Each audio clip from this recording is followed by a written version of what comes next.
Pertempuran Rusia dan Ukraina masih terus aktif di beberapa wilayah tempur, khususnya di Artyomovsk.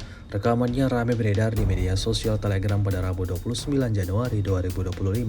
Serangan Angkatan Bersenjata Rusia oleh unit infanteri juga berlangsung di sekitar Chasov Yar. Serangan tersebut dinyatakan sebagai serangan terhadap markas Angkatan Bersenjata Ukraina. Pasukan Rusia membersihkan posisi musuhnya di area yang disebut pasukan Moskow sebagai tumpukan sampah. Terjadi ledakan dahsyat berkali-kali di posisi Ukraina. Kemajuan Angkatan Bersenjata Rusia lebih dari 800 meter ke arah barat. Hingga video ini beredar, beragam respon diberikan warganet.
Download Tribun X sekarang, menghadirkan lokal menjadi Indonesia.